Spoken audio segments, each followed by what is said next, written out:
The day you take the charm, it will be like the requirements are cheap. Now we need to sleep at the graveyard to save the charm. We did the ritual, so Abi can be promoted at work. He is now a top official in a country I can't mention for my security. My husband has more than 10 small houses he is using in these rituals. When we arrive at the cemetery, we remove our clothes, then start to sing a song we were taught by the witch doctor who gave us the charm. The first thing to change on us will be our skin. It will be like crocodile skin. Then our heads will turn yellow. Viewers, welcome once again to another educative episode of African Confessions HD, right here on Extraordinary Africa.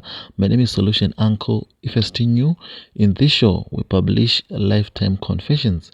Usually we publish anonymously for their own safety reasons. Listeners, if you feel you have a story you want to share with the world, feel free. Here is the free and fair platform for you.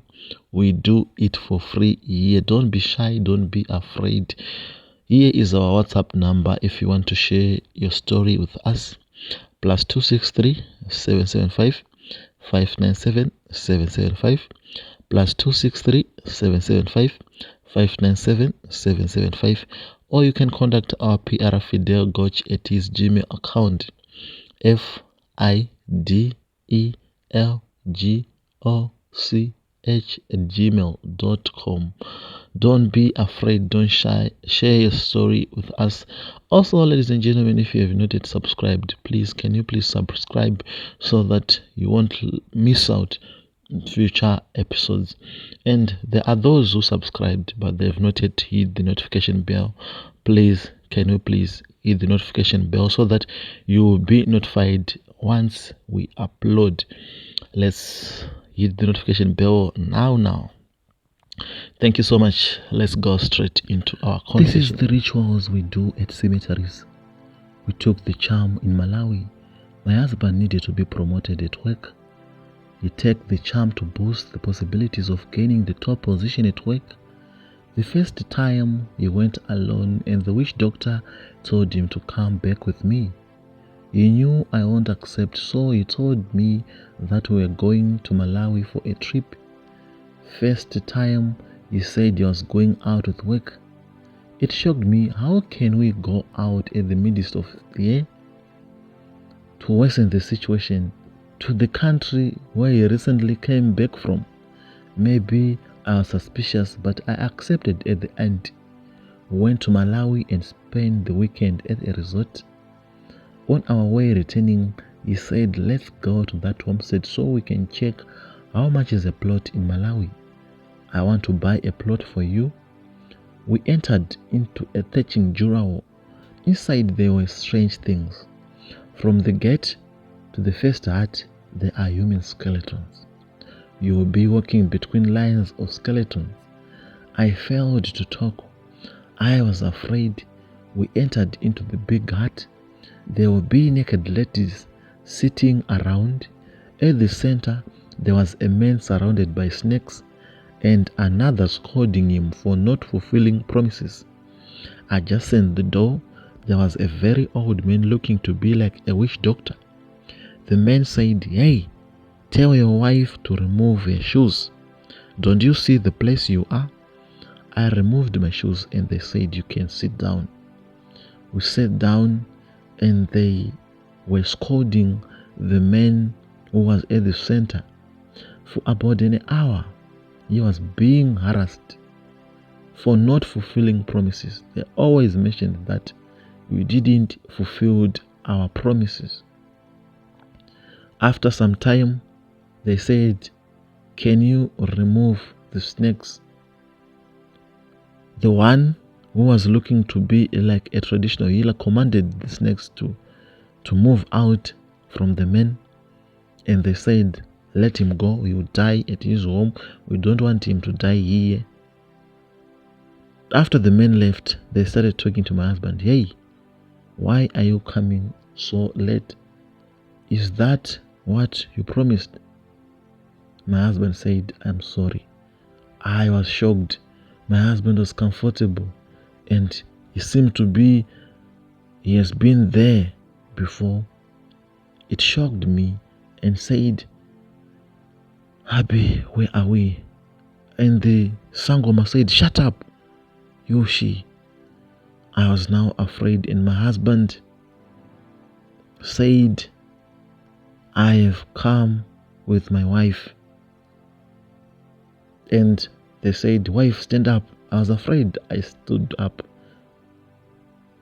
The one looking to be like a Sangoma said, do you want to save your husband or we'll kill him because he didn't come in time?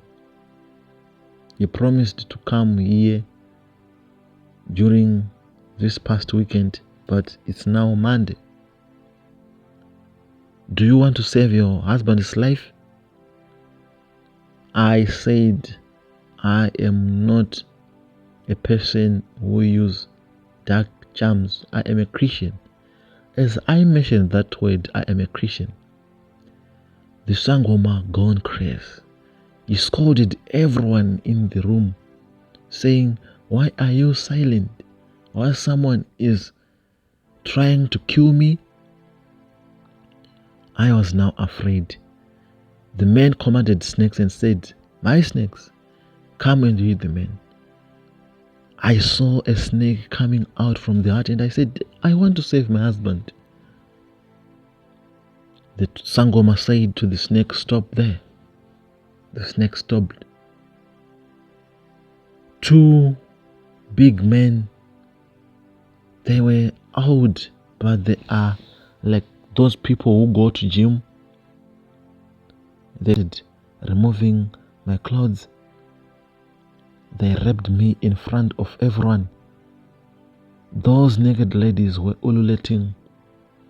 After I was raped, they take something like a lotion which was mixed with muti. They rubbed all over my body. I was taken outside. There was this firewood with a very big flame of fire. I was put on top of that. It is even shocking me till today. I came out of the fire without any wound. They rubbed the same lotion and told my husband to sleep with all the ladies who was in the house. I saw him sleeping with them all.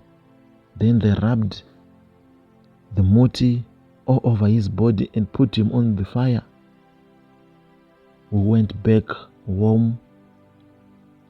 But as we arrived home, our one and only child died a mysterious death. Said, Dad, I am surrounded by snakes. The explanation says the snakes were surrounding his body. According to what he was explaining to us, the snakes were the same to those we saw at the shrine. Out of anger and afraid to lose ourselves, we went to Malawi with my husband after the burial of the child. The Sangoma said, welcome back. You broke my rules. That's why my snakes killed your daughter. There is someone who came into your yard. You gave money to that person. You wasn't supposed to give you money directly. You are supposed to send it via a man sending application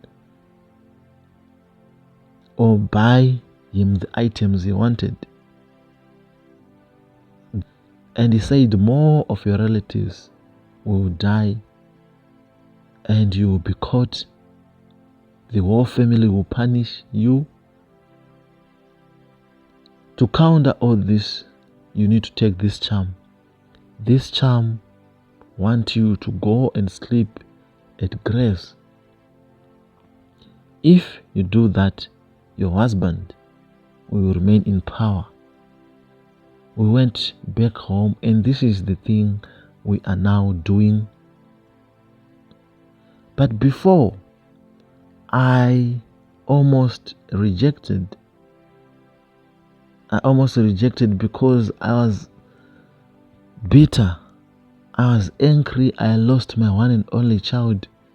And the snake was almost at my husband's leg. I started thinking, oh, what my husband did to me. My mom died when I was still a child. I started staying with my grandparents. They were very old. They couldn't afford to pay fees.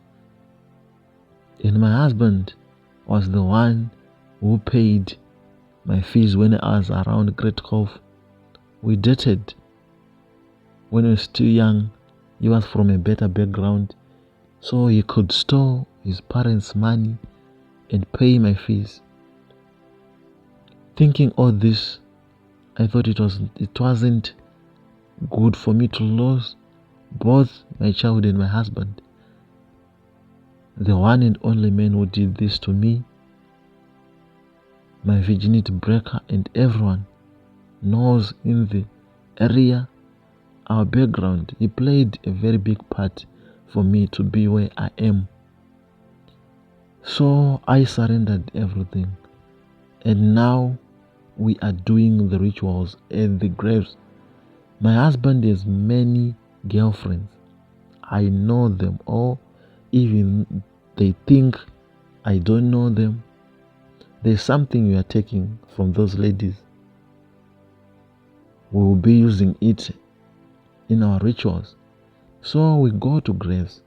When we go to graves, we start to sing a song we were taught by the traditional healer.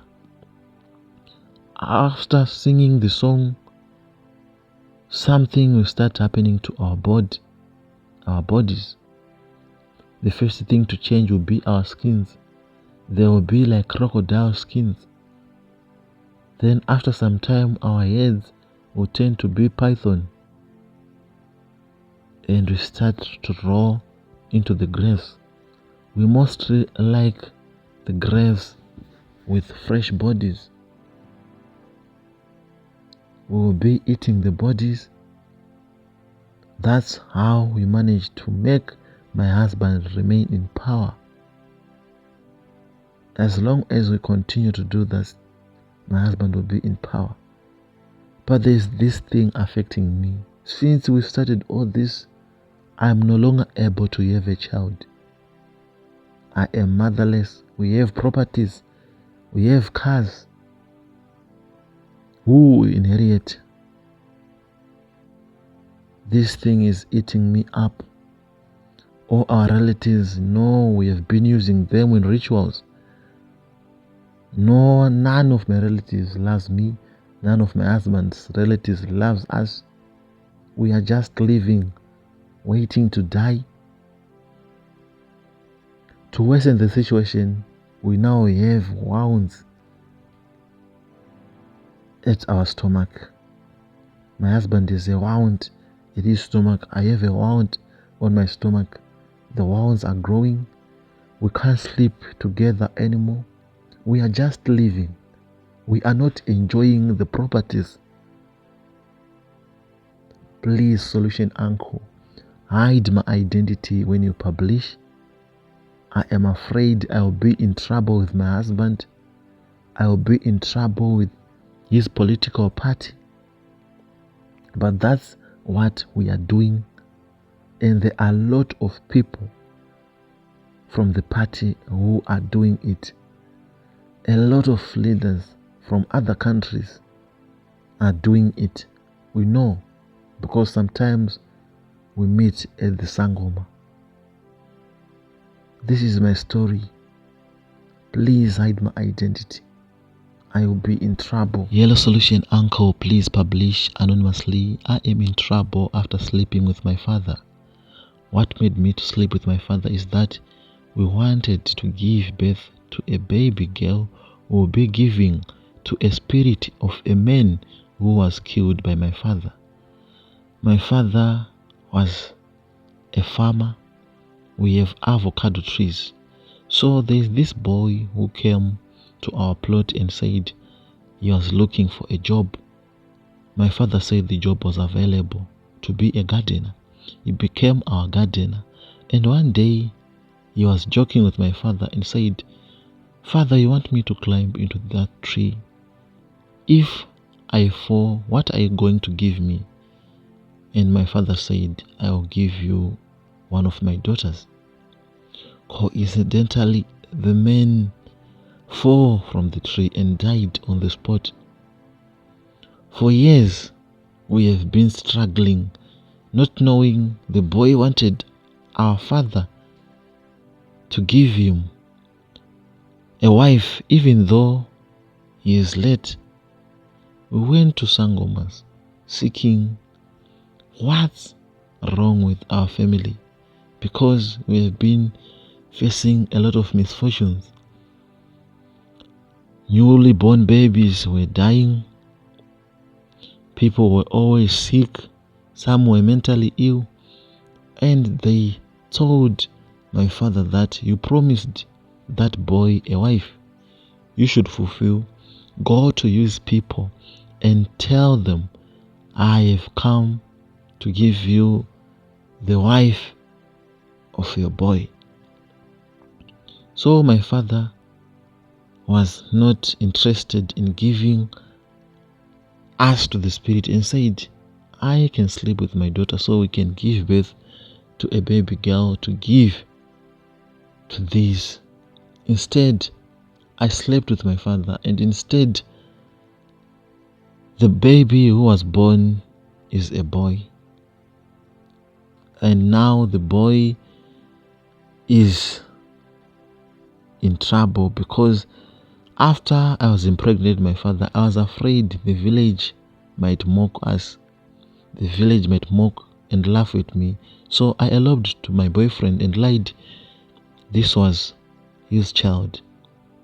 Now the boy is starting to manifest in front of my husband's relatives, saying I am not in the line with my ancestors. Let me go back to my home. I am now 55 years old. I am afraid to tell anyone about this. My father died some years ago. What would the community say after hearing such? I know our village yet is a strict one. Doing such a calamity, you will be chased away. Where will I go? Please hide my identity. I am using one of my friend's cell phones. But this is my story.